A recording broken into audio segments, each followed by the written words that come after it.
Esta vez vamos a presentar el libro Grafitis Obispanos en Tepeapulco, siglo XVI.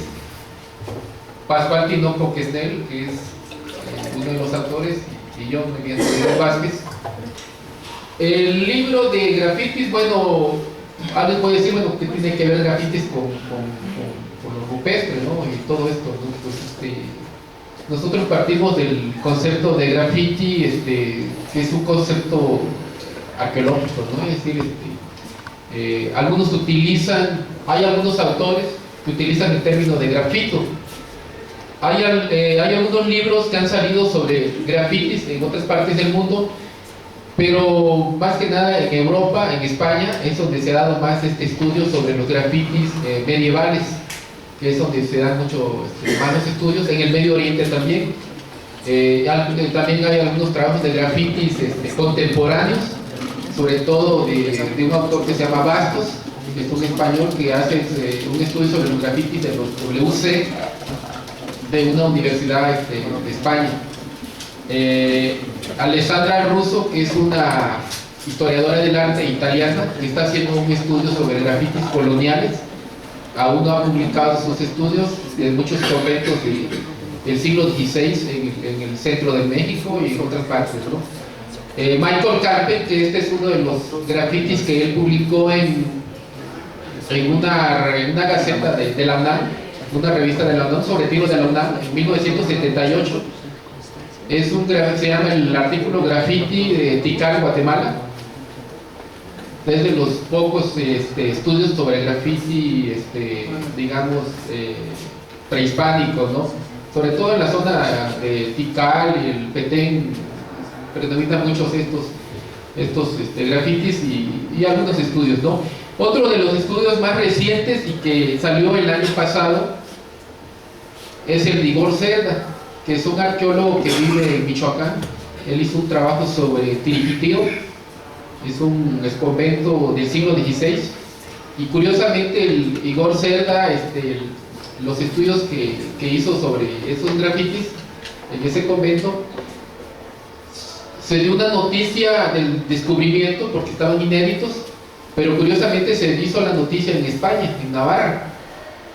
¿Por qué? Porque les llamó mucho la atención a los españoles de que esos grafitis tenían mucha semejanza con unos grafitis que encontraron en un monasterio, en el monasterio de la Oliva, en Navarra, que es un monasterio del siglo XV, de la época de la Edad Media, ¿no? Pero son muy semejantes. Entonces en España salió esa noticia. Bueno, nosotros hicimos un trabajo.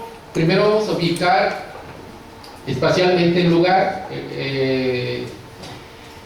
Tepeapulco se encuentra en el centro de México, en el estado de Hidalgo, muy cerca de Teotihuacán, de Otumba, que está hacia el noreste de la Ciudad de México. Es una zona, digamos, que desde el siglo XVI ha tenido mucha importancia, incluso desde la época prehispánica, ¿no? Hay algunos asentamientos de la época teotihuacana y de la época azteca también, ¿no? Se han hecho algunos estudios ahí, como en los años 70 que hicieron los trabajos ahí, Eduardo Matos y Fernando López, entre otros arqueólogos, ¿no? El convento del siglo XVI es un convento muy interesante porque en ese convento vivió Fray Bernardino de Sahagún, y fue cuando él estuvo en esa zona, hizo algunos trabajos de entrevista con los informantes de Tepeapulco, y más tarde fue cuando salió lo que es el Códice Florentino, ¿no? Entre otros estuvo ahí también Hernán Cortés. Hay vestigios de una casa. Olmos, Fray Andrés de Olmos, que construyó un hospital. En fin, ¿no? Tepeapulco es un sitio con muchos vestigios históricos coloniales de gran importancia. Bueno, hacemos otro recorrido también por Egipto. Aquí están, entonces, es el Luxor. En esta parte se detectaron algunos grafitis, pero bueno, son unos grafitis ya más tardíos, no son como de finales del siglo XIX.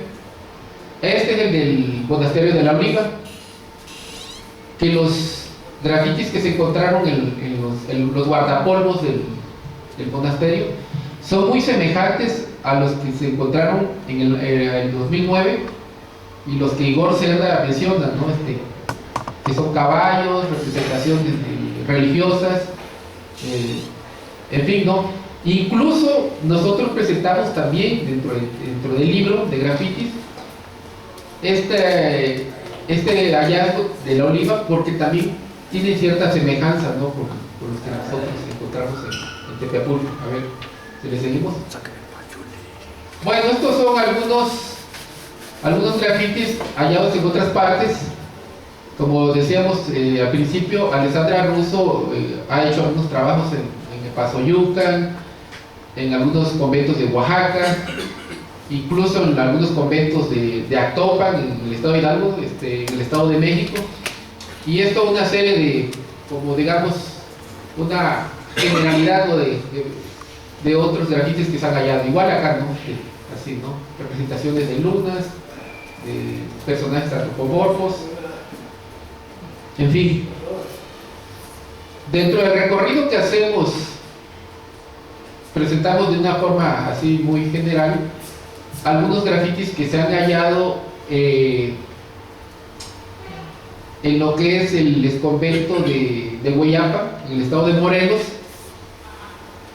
En este exconvento estuvo viviendo Durán, pero curiosamente los grafitis que nosotros encontramos en el exconvento de Tepeapulco están dentro del claustro, incluso en algunos en algunas bardas de lo que es el huerto. En el caso de aquí de Hueyapa, en este convento, los grafitis están sobre la parte, sobre el ábside del edificio, ¿no? En toda esta parte. Bueno, dentro de la temática de los grafitis, lo que predomina mucho son los palos voladores, o que es más conocido en México como voladores. Bueno, se dice voladores de papasca, pero yo creo que es muy erróneo decir más palo volador, porque esta expresión se ha dado en muchas partes de Mesoamérica y predomina mucho los palos voladores, caballeros con espadas, representaciones religiosas, incluso hasta representaciones de tipo erótico, sexual, que vamos a ver después. Personajes así con estas vestimentas, caballos, es decir, son dibujos que son sencillos sus trazos, pero tienen bastante dinamismo, bastante vida, ¿no? En su expresividad plástica. A ver si seguimos. Bueno, se repitió. Representaciones fitomorfas. Es decir, lo que tratamos de manifestar en este libro de tratar de captar, es la vida cotidiana de los pobladores de Tepeapulco, de esa época, ¿no? Del siglo XVI, representado a través de estas líneas que son, pues, líneas, digamos, anónimas, ¿no? Esta es una fotografía, bueno, de España. Curiosamente, en las paredes del convento aparecen muchos tipo de mojigangas, de muñecos así, que destacaban mucho en la época del Corpus Christi. También esa es una idea que tenemos en nuestro libro, una propuesta de que quizá lo que están representando en las escenas que se están representando en el convento de Tepeapulco puede ser la representación del corpus. ¿Por qué? Porque salen muchas imágenes. Aparece, por ejemplo, lo que es la sierpe, que se representaba mucho en la época del corpus, las representaciones de mojigangas, de procesiones de santos, en fin, ¿no? Bueno, esta es una fotografía que presentamos del Tepeapulco de los años 60, ¿no? Es una zona muy alta, el Jingüingo, que es esta montaña que está aquí atrás, está llena de vestigios arqueológicos, sobre todo petrolavados, Mateo, que era un arqueólogo suizo, fue el que ha hecho todos estos estudios acá, ¿no?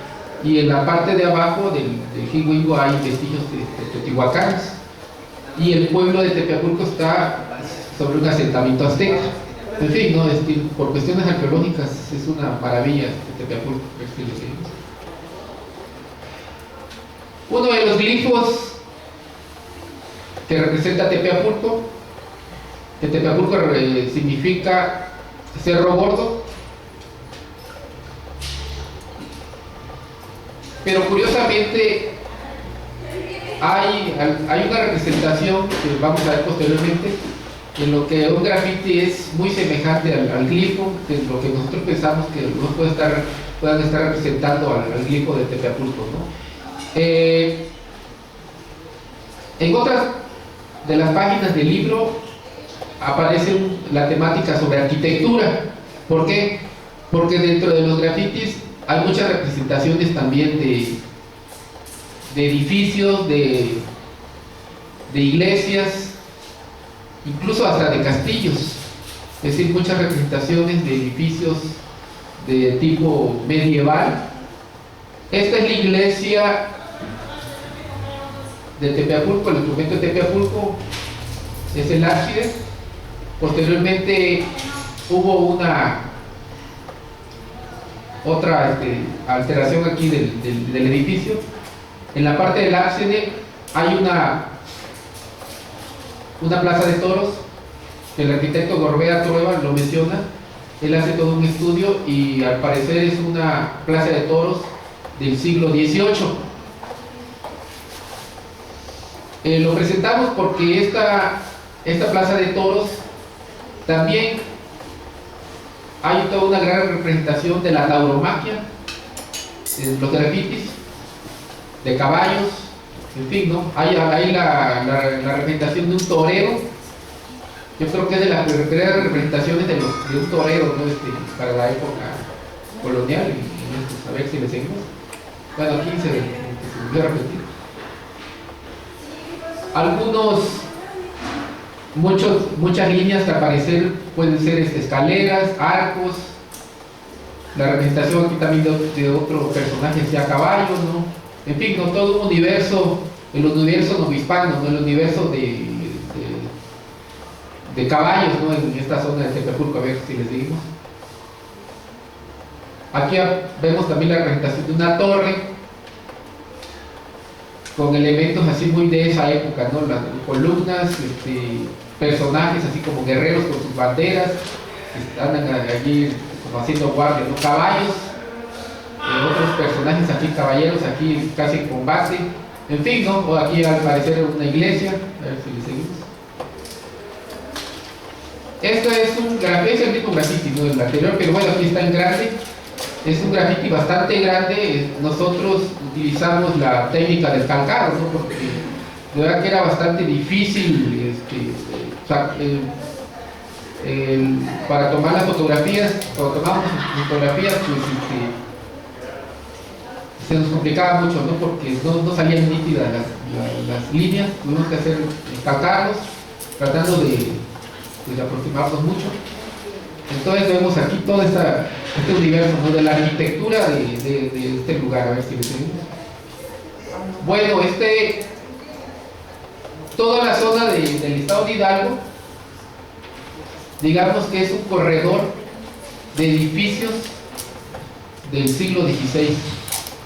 El estado de Hidalgo es muy interesante porque hay un corredor de haciendas. Recordemos que en toda esa zona, sobre todo en los llanos de Apas, se dio la producción pulquera. Pero también hay un corredor de conventos, de partes desde Actopan, Vizquiahuala, Tula, Tepeapulco, incluso se mete un poco por Teotihuacán, ¿tal? Porque Teotihuacán tiene que ver mucho con Hidalgo, Acolman, que es el Estado de México, pero es dentro de ese corredor. Pasoyuca, que es un edificio muy, muy bello, con sus garitones. Los garitones son muy semejantes al grafiti anterior, si ustedes recordarán, ¿no? en la capilla de indios, en fin, ¿no? A ver si le seguimos.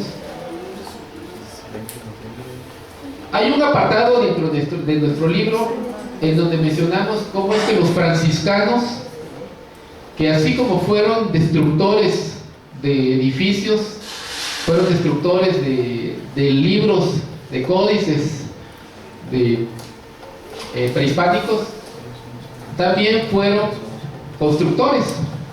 Es decir, de la idea tampoco se trata de satanizar, ¿no? A los evangelizadores, ¿no? Que llegaron, destruyeron, bueno, así como destruyeron, pero también construyeron, ¿no? Y construyeron cosas hermosas, ¿no?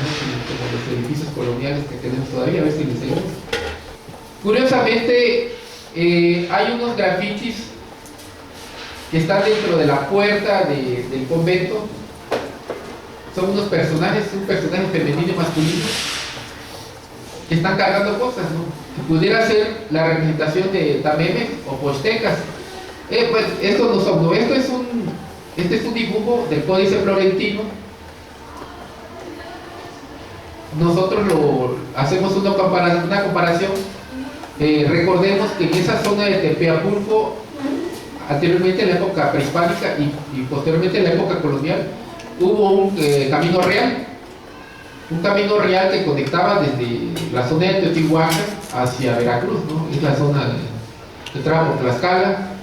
¿Por qué? Porque por esa zona hay muchos llanos, entonces no se tendría que atravesar, sobre todo la Sierra Nevada. Por la Sierra Nevada era el otro camino, ¿no? Pero era bastante abrupto. En los grafitis encontramos representaciones también de tamemes que están hablando de cierto, pues están mencionando cierto camino, ¿no? Importante para esa zona.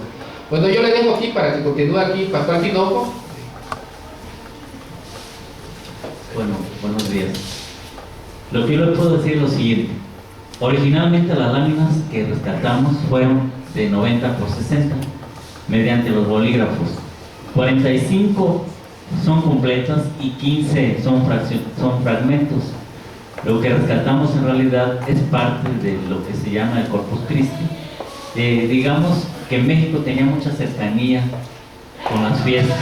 Además, lo que nosotros observamos es que se trata de representar el santo patrono de la Ciudad de México. Digamos, de la época en que los conquistadores también, ellos representaban también en estos grafitis las fiestas, como ya lo dijo el compañero Elías, en la época del Corpus Christi mediante el toreo.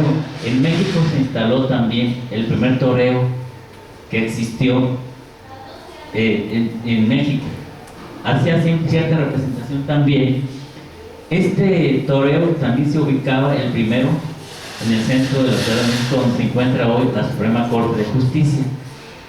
Ahí se encontraba también la Plaza del Volador, que creemos que el palo volador tenía mucha referencia de lo que es Mesoamérica. Entonces, también así capturamos que se representaba, digamos, la conquista, que es el 11 de agosto de 1521. Entonces tratamos de representar todo esto, el toreo.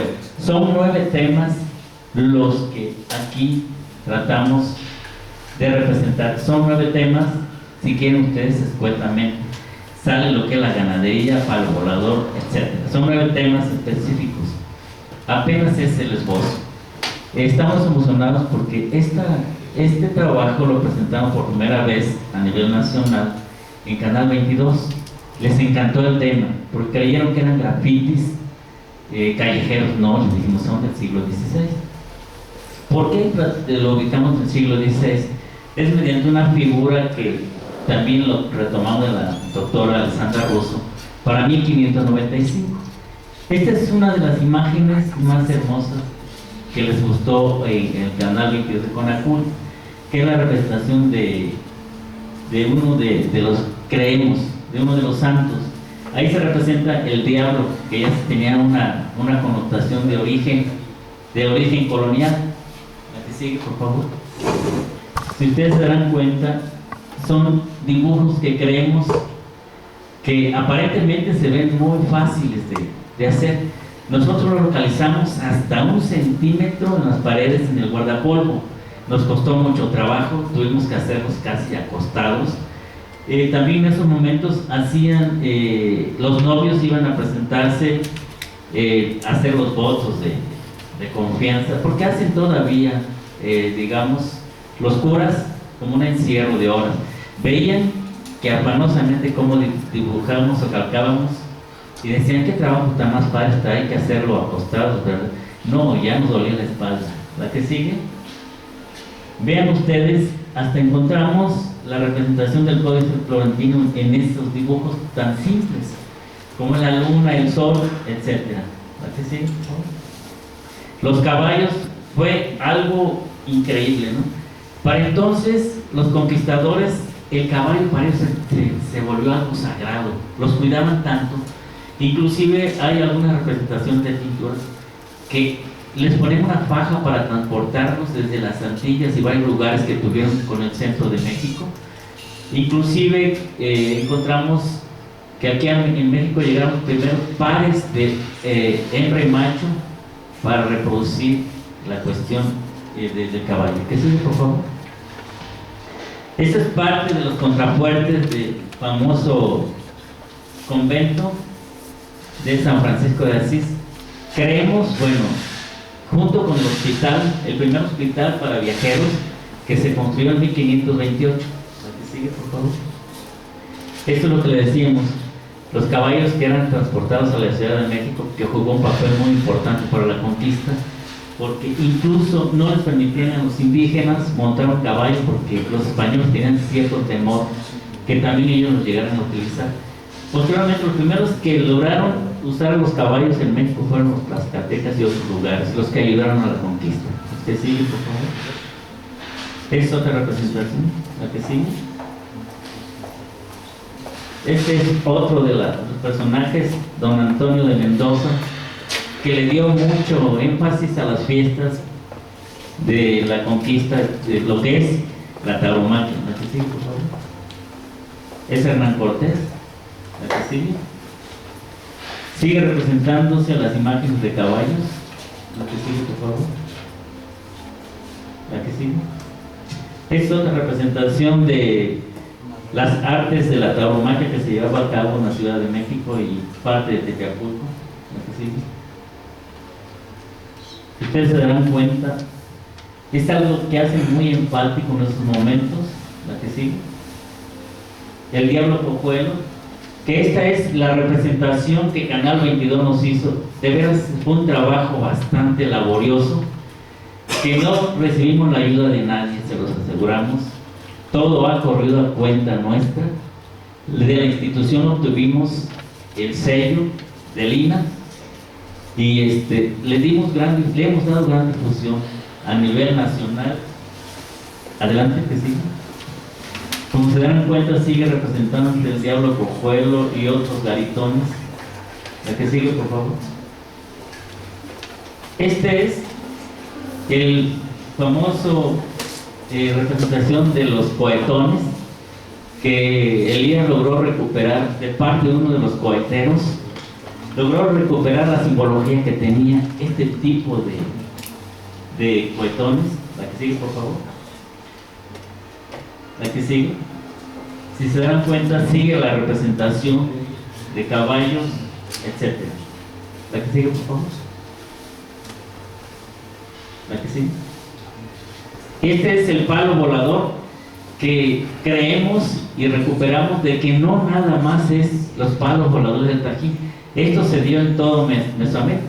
Inclusive en Guatemala se representan el palo volador de 2 gentes nada más. Eso es todo. Muchas gracias. Si tienen alguna duda, alguna pregunta, adelante.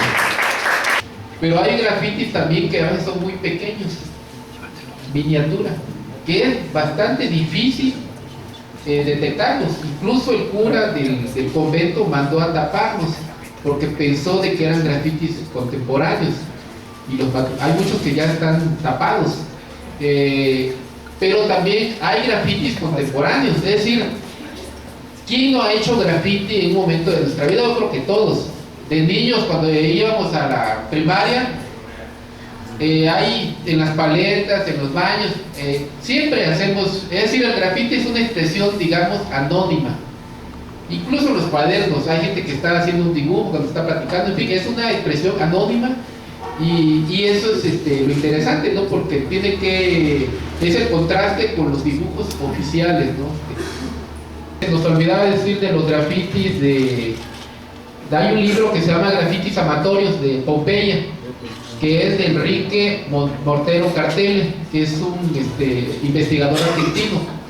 Él hizo toda una recopilación de grafitis que se han hallado alrededor de 10.000 grafitis en Pompeya, en donde se está hablando de cuestiones políticas, cuestiones electorales, expresiones de anuncios, pero también hay una gran cantidad de grafitis eróticos. Él y otros arqueólogos encontraron en los años 50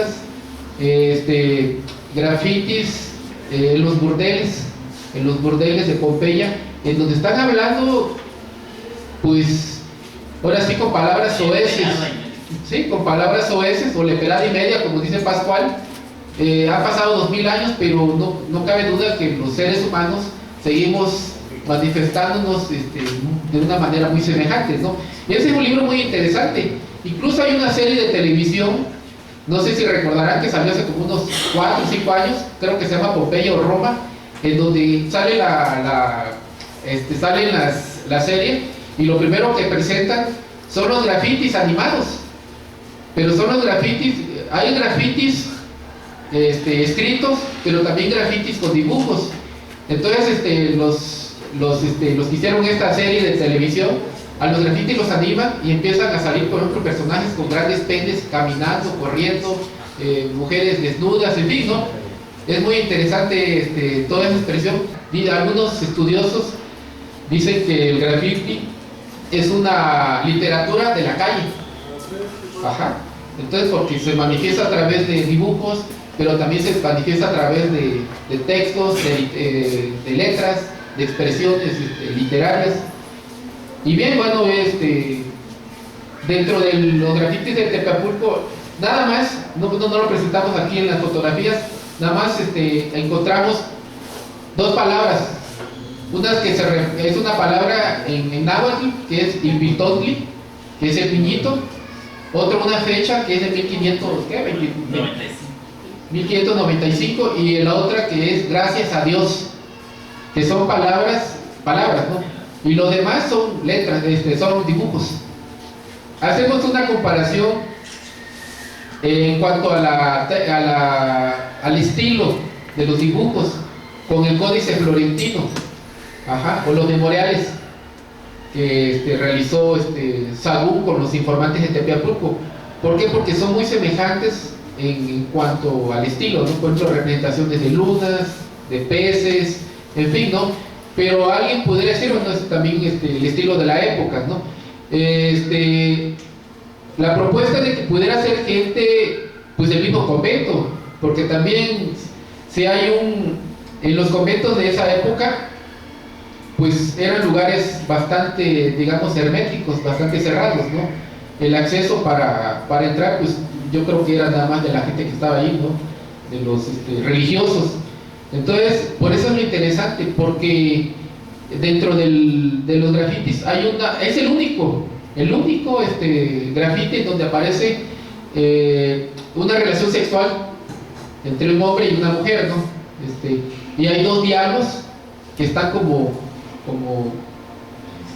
incitándolos a tener una relación sexual. Pero imagínense un dibujo de tipo sexual dentro de un lugar sagrado como es un convento, pues como que es bastante, digamos, contradictorio, ¿no? Pero la idea es eso. Bueno, ¿quiénes hicieron los grafitis? Esta es una pregunta que hacemos en el libro, ¿no? Pudieron haber sido los religiosos que estaban allí, pudieron haber sido gente también. Aparecen muchas representaciones de los castillos pirotécnicos. En una ocasión que estábamos calcando los dibujos, pasó un señor y nosotros le preguntábamos a la gente, bueno, ¿qué piensan ustedes de estos dibujos? Y él nos dice, no, pues yo pienso que puede ser un castillo de día, me dice. Y ya nos empezó a explicar que las banderas que aparecían allí, uno era de color blanco, una de color rojo, en fin, ¿no? Pero al parecer el informante que estaba diciendo eso era un maestro pirotécnico. Entonces dice, no, pues este es un castillo, ¿no? Nosotros pensamos que a lo mejor, ¿no? Es decir, tendríamos que tener más pruebas. Para esa época pudo haber sido gente también, maestros pirotécnicos que a lo mejor pudieran haber pernoctado en el monasterio, en el convento, y haber pintado sus grafitis, ¿no? Eso va a quedar siempre, pues, como una incógnita. Recordemos que los grafitis, a lo largo de la historia de la humanidad y en todas partes que se han hecho, han sido anónimos. Entonces, siempre va a quedar eso. ¿Quién lo hizo? ¿Y por qué lo hizo, no? Pues lo dejemos así, ¿no? No, es que ¿sabes por qué te ¿Por lo qué? decía? Porque curiosamente, todas las pinturas que presentaste ahorita, Ajá. nosotros tenemos más de 50 representaciones iguales, mismo estilo, mismas figuras, en las barrancas de Azajayuca. Las mismas. O sea, las mismas que presentaste, pues dije, ¿de dónde las sacaste? Claro. Entonces, y nosotros lo estamos atribuyendo a grupos ñaños, sobre todo también mencionas que tienes lunas repetitivas. Ojalá que el viernes se puedan quedar, porque con lo que yo voy a presentar, no lo iba a meter en la presentación, pero ahora que mencionaste esto, para que veas que son exactamente Sí, sí, interesante. son iguales, iguales. Ajá, sí, es Y están en interesante. las barrancas sobre